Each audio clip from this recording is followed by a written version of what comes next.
পুলিশের চাকরি আবার মানুষে করে? দীর্ঘক্ষণে যে চাকরিতে ঢুকেছিলাম, সারা ঘেন্না ধরে গেল। এগোলেও দোষ, আবার পিছলেও দোষ। ঠিক বলেছেন স্যার, শুধু কাজ কাজ আর কাজ, দিন নাই রাত নাই, শুধু ডিউটি আর ডিউটি। আজ এখানে কোন, কাল ওখানে মারামারি, পরশু ওখানে মিটিং, ব্যাস এবার ছোট।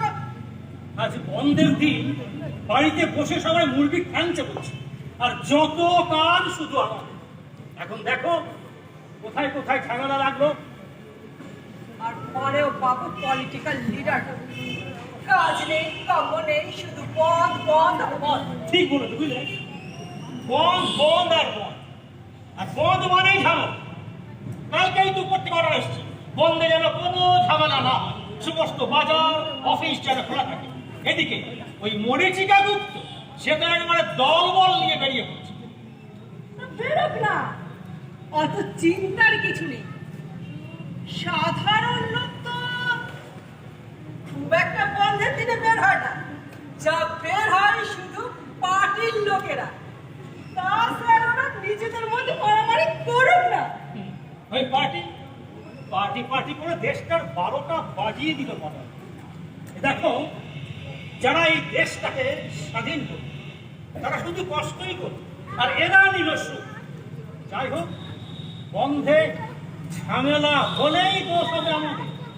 ঝামেলা কে করবো সেটা বড় কথা না, বড় কথা হচ্ছে ঝামেলা। আর এই ভোটের আগে বন্ধ মানে ঝামেলা অবধারিত।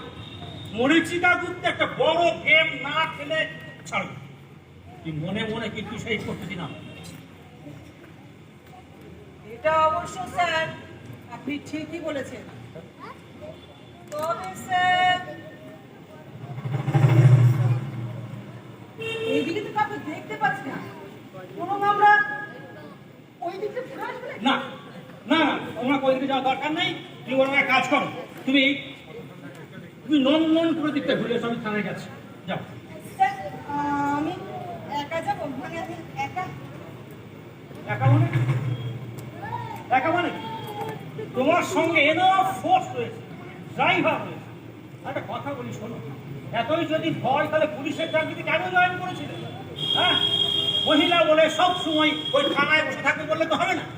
সব জায়গায়, তোমাদের সব জায়গায় চাকরি, বেতন, অন্যান্য সব জায়গাতে নারী পুরুষ সমান সমান। আর কাজের বেলায় অসমান হলে হয় কি করে? না স্যার ঠিক আছে, আমি ঘুরে আসবো। হ্যাঁ, ঠিক আছে। হ্যাঁ, স্যার কি হবে স্যার? ওদিকে ঝামেলা শুরু হয়ে গেছে, ওদিকে। হ্যাঁ, ঝামেলা।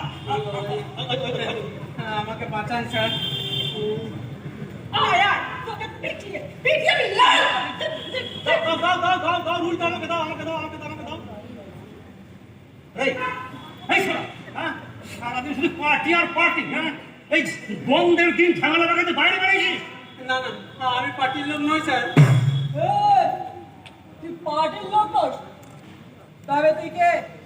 আমি একজন সাধারণ মধ্যবিত্ত মানুষ ম্যাডাম। মধ্যবিত্ত? হ্যাঁ। তবে তো তুই মরবি রে। ওরে, এই দেশে মধ্যবিত্তরাই তো মরে। উচ্চবিত্তদের অনেক টাকা, আর এই নিম্নবিত্তদের অনেক সুবিধা, আর মাঝখানে মধ্যবিত্ত তোর মতো ছাগলের তৃতীয় সন্তান হয়ে পড়ে আছে। তোদের না আছে টাকা, না পাবি সুবিধা, শুধু ওই ফুটো সম্মান নিয়ে ধুয়ে ধুয়ে জল খাবে। স্যার ঠিকই বলেছেন, এই মধ্যবিত্তরা সমাজ থেকে আস্তে আস্তে একেবারে বিলুপ্ত হয়ে যাচ্ছে। শোনো, ওইসব কালের ধর্ম বুঝো, কালের ধর্ম। বিদেশে তো মিডল ক্লাস কবে ফিনিশ হয়ে গেছে। বাবা মধ্যবিত্ত, হ্যাঁ, কি নাম তোমার?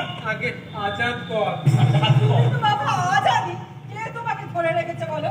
আগে আমাকে সাপে কাম দিয়েছে। দেখেছ দেখেছ, কি এখন গা জ্বলে যায়, দেখেছ? আরে এই শোন ভাই, সাপে কামড়েছে তো হাসপাতালে যাবে, এখানে কি জন্য? আমরা কি করবো? আর সবাই শুধু পুলিশ পুলিশ করে চলবে কেন বলতো? পুলিশ যেন সর্বঘটের কাঠালি করে। ভোট বন্ধ, বিয়ে ফাংশন, মিটিং মিছিল জনসেবা, সবাই শুধু পুলিশ পুলিশ আর পুলিশ। না না স্যার, আমি ওভাবে বলতে চাইনি। আপনারা শুধু আমাকে একটু হাসপাতালে পৌঁছে দিন। তোকে হ্যাঁ। হাসপাতালে পৌঁছে দেবো আমরা? তোর কি মাথা খারাপ হয়ে গেছে নাকি? হ্যাঁ, বাই চান্স যদি তুই আমাদের গাড়িতে মরে যাস, তাহলে কি হবে জানিস? বাবা, স্যার দারুণ কথা বলেছেন। ও বেটা যদি আমাদের গাড়িতে মরে, তাহলে মানব অধিকার কমিশন আমাদের দম লাগিয়ে ছেড়ে দেবে। স্যার দিনকাল যা পড়েছে স্যার। শোনো, এই চাকরি করে আমার চুল কাটতে চললো, বুঝছো? ওই সব উচ্চ ঝামেলা আমি করি। বস্তা ছিল না, বস্তা একটা ছড়াবো। বস্তা বলতো, যদি কেউ মরে পুলিশ হেফাজতে, যদি কেউ মরে পুলিশ হেফাজতে, তবে চাকরি বাঁচাও কোনো মত। সত্যি অত্যাচার রসিক মানুষ ছিলেন না। আচ্ছা, আপনার মুখ থেকে অত্যাচার গল্প শুনেছি। উফ, কি লাইন! যদি কেউ মরে পুলিশ হেফাজতে, চাকরি বাঁচাও কোনো মতে। তো বলে, না না স্যার, না মানে আমি মরবো না, আমাকে শুধু একটু হাসপাতালে পৌঁছে দেওয়ার ব্যবস্থা এ করেন। বাবা, উনি একবারে সব জেনে বসে আছেন। আমি মরবো না স্যার। দেখ শোন, তুই বাঁচিস আর মরিস, তোকে সাহায্য করা আমাদের দ্বারা হবে না। ব্যাস, আর সাহায্য করবো বলে কি আমাদের উপায় আছে? কেন ম্যাডাম, আপনারা একটু চেষ্টা করলেই তো আমাকে সাহায্য করতে পারেন। কি করে করবো? নিয়ারেস্ট হাসপাতালটা আমাদের থানা এরিয়ার মধ্যে পড়ছে না, ওখানে আমরা যেতে পারবো না। হ্যাঁ, তুমি দারুণ কথাটা বললে। এই কদিন চাকরি করে তুমি তো একেবারে ঝুমুর হয়ে গেছো। স্যার, সব আপনার কাছ থেকে শিখছি। বলছো? Yes, sir. পয়েন্টটা কিন্তু তুমি দারুণ বলেছো। নিয়ারেস্ট হাসপাতালটা আমাদের থানা এরিয়াতে পড়ে। তবে আর একটা কথা ভাবতে হবে, যে সাপটা ওকে কোন থানা এরিয়াতে কামড়েছে সেটাও তো ভাবতে হবে। উড়িয়ে বাবা! স্যার, আপনি যে দিলেন, স্যার, এটা কিন্তু আপনার মতো একটা বিষয়, স্যার। আমাকেও কিন্তু তুমি কম মনে করো না। তুমি আমাকে যা দিলে আমি ঠিক তার একটা স্যার, আপনি কি সাধে বড় বাবু হয়েছেন, স্যার? একটা একটা মানুষের প্রাণের কথা আপনারা ভাববেন না, দেখছেন যন্ত্রণায়। থাম! থাম! যন্ত্রণা, ওটা যন্ত্রণা তোর নয়, যন্ত্রণা তোর নয়, যন্ত্রণা আমাদের, বুঝলি, আমাদের। হ্যাঁ, তখন থেকে টানের গোড়ায় খাঁচর খাঁচর খাঁচর খাঁচর করে চলেছে। দেখছি সাগরে বন্ধ নিয়ে আমরা টেনশনে আছি, তার উপরে দুটো একবার যত সব পেশা কথা পেশার কথা।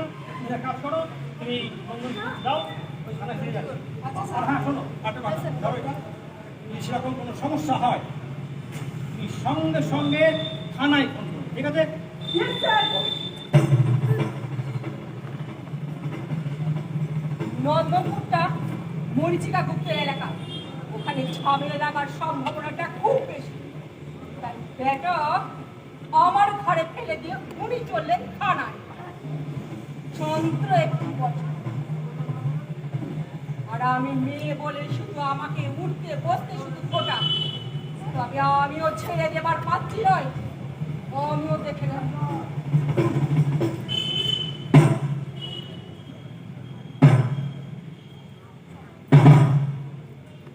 এই যে বেটা আজাদ, পুলিশ পকেটে তোর মাল করে কিছু আছে? মাল করি মানে? টাকা মাল করি বুঝি না, মানে টাকা পয়সা কিছু আছে নাকি বল? তাহলে আমাদের এই গাড়িটা করে তোকে হাসপাতালে গিয়ে পৌঁছে দিয়ে আসবো। না না, আমার কাছে কোনো টাকা পয়সা নেই, বিশ্বাস করুন। বিশ্বাস না হয় সার্চ করুন। হ্যাঁ, আসলে আমি তো মাঠে কাজ করতে বেরিয়েছিলাম, সঙ্গে তো টাকা পয়সা নেই, আমার কাছে কোনো টাকা পয়সা নেই। তারপরে পোঙ্গা চুল করা